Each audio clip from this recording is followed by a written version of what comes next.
they do in the spa is they don't just every monkey for him or herself, but the monkeys all get in the spa and get comfortable, and then after a little while, they all change places.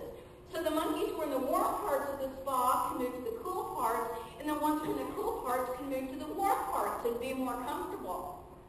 I mean, how many of you have ever changed places with anybody when you were in the spa?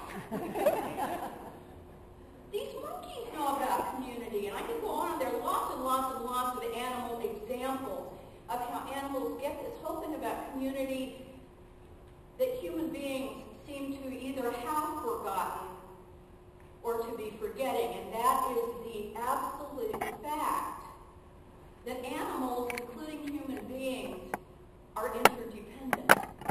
We are social beings. We need each other, and we need each other to survive biologically.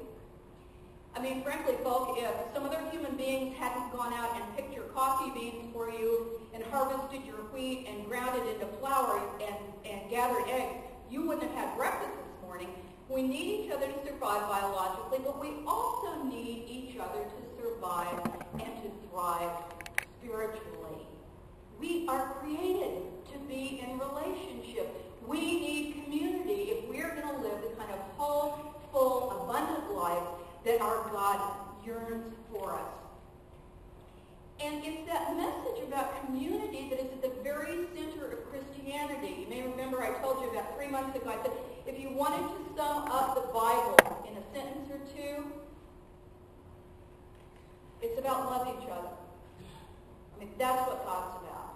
That's what Jesus Christ is about. It's about loving each other. It's about creating and nurturing and sustaining community. And an emphasis on community is one of the reasons that I love the Luke version that you heard today of Jesus' baptism story. Because it's not just about this one special individual, Jesus, who gets baptized, and that's wonderful. Luke's version is all about community.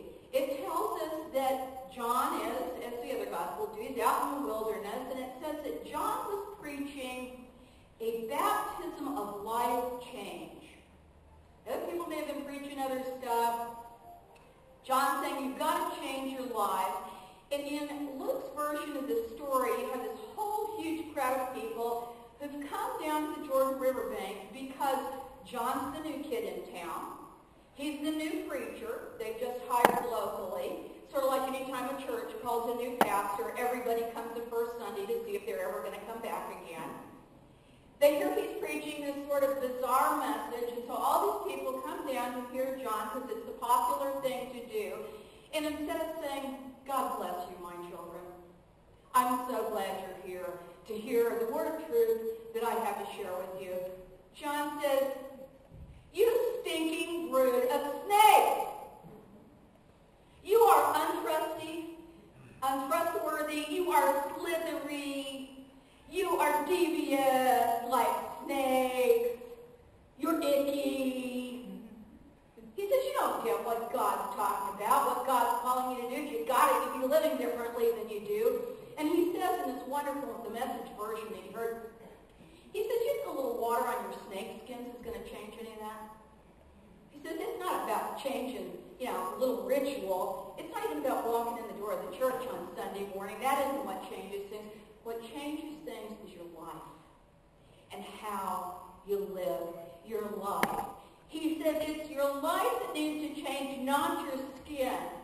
If your life isn't green and blossoming, it becomes dead wood and goes on the fire.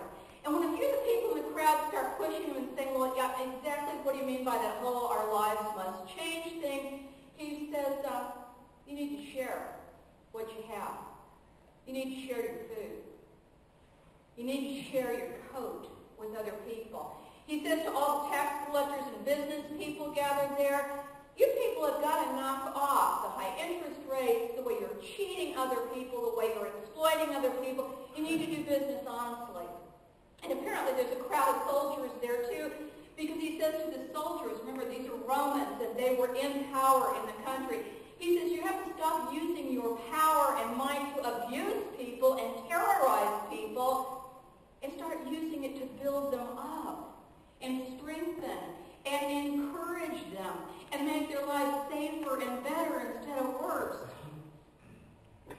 And people hear him saying all this weird stuff, and they're thinking and muttering to themselves, I wonder if this guy is the Messiah, and he is. I'm not so sure he's the one we want. But he goes on talking to them, and Luke's gospel concludes, there was a lot more of what John said, words that gave strength to the people and put heart in them. Now, I don't know about you, but I kind of question that. I mean, even if you get past the whole brood of vipers thing, which would not be the easiest thing in the world to get past, it seems to me that John's whole threat that you're going to be put out with the trash by God might have put a few folk off that day. He probably was one of those new preachers they didn't come back to hear. John was challenging the fundamental principles by which people live. Man, if I've got extra food, I'm going to put it in a barn and save it. If I've got extra food, I might share it with my children, but boy, those neighbors next door who don't have jobs, forget them. He's challenging the business people who were business people and rich because they exploited other people. He's challenging the military people whose very purpose is to be powerful and strong and push people around and saying, this isn't what it means to protect the nation and to protect the people. And John challenges them not just to make some New Year's resolutions. He challenges them to actually live out those resolutions that they're making. Because he says it's only if you change the way you're living. It's only if you get it that you're part of a community. And that what God is calling you to do and what Jesus is showing you how to do is to create and sustain community. That's the only way the world's going to get any better. Same thing Jesus was talking about in a little passage from Matthew. And I love, again, the Message translation. Jesus says, do you wonder why you're here, why you're on this earth, sitting here breathing, taking up space? He says, you're here to be the salt seasoning that brings out the God flavors in the world. You are here to be the light to bring out the God colors in the world. Wonderful metaphors. He says, and if we put you here to shine, we're not going to put a bucket over you. We're going to put you up there on top of the hill. We're going to put you on a lampstand. We're going to put you up on the altar table. We're going to put you where people can see you. So your job, people, is to shine and let people see what God's love looks like and what God's compassion looks like and what God's mercy looks like and what God's justice making looks like. And if you know the rest of Jesus' story, you know Jesus is all about community. 2 great commandments. You love God with everything in you and you love your neighbor as much as you love yourself. And we don't see Jesus going out and having little sit-down one-on-one sessions with people and say, Martha, let me tell you how you need to change your life. Jesus meets with whole huge crowds of people, and he feeds crowds of people, and he heals crowds of people. And over he tells those crowds of people, folks, look at that person sitting next to you. Take a second and do that. Look at that person sitting next to you. Whether you like the shirt they're wearing or not, whether they're the same political party you are or not, whether they're older and younger than you are or have more or less money than you do or have different hobbies than you do, he says they're part of your community too. That person's a child of God too.